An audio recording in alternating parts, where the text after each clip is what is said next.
उदयपुर रे कन्हैयावा मर्डर रे AIMIM party rain मुखिया आसाउद्दीन ओवैसी लई किदे छे नोआ मामला रे जहां दोषीदार मेना कुआ उनको केटे खोन केटे सस्ती को एमाकुमा आसाते लई किदे छे आजा पार्टी रेना उसूल रे नोआ बाय लई किदे छे दिसम रेना अनरी लेबेथ लटोब रे कथा और वायलेंस रेना ए विरोध कदा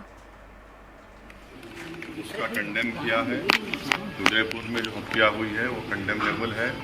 किसी भी सोसाइटी में हमारे देश में कोई भी वायलेंस नहीं कर सकता, ना वायलेंस को लेकर इस तरह का काम कर सकता है। उसकी कड़े शब्दों में उसको कंडेम करते हैं उस वाक़े को, और रूल ऑफ लॉ प्रिवेल होना चाहिए। उन्होंने जो प्रधानमंत्री के बारे में कहा उसका भी कंडेम कर। जुबैर की गिरफ्तारी पे सवाल किया।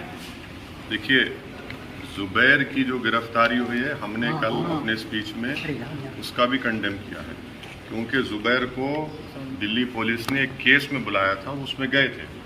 अचानक उनको दूसरे केस में उनको गिरफ्तारी अमल में आई, और जो सेक्शंस आईपीसी के लगाए गए हैं उसमें सेक्शन 41 सीआरपीसी की नोटिस देने का सुप्रीम कोर्ट का ऑर्डर है, और सुप्रीम कोर्ट का जजमेंट है डीके बासु, जिसमें किसको गिरफ्तार किया जाता है तो उनको वकील मिलना चाहिए, तो वो नहीं मिला उनसे। तीसरी बात यह है कि दिल्ली पुलिस क्यों नुपुर शर्मा के खिलाफ एक्शन नहीं ले रही है।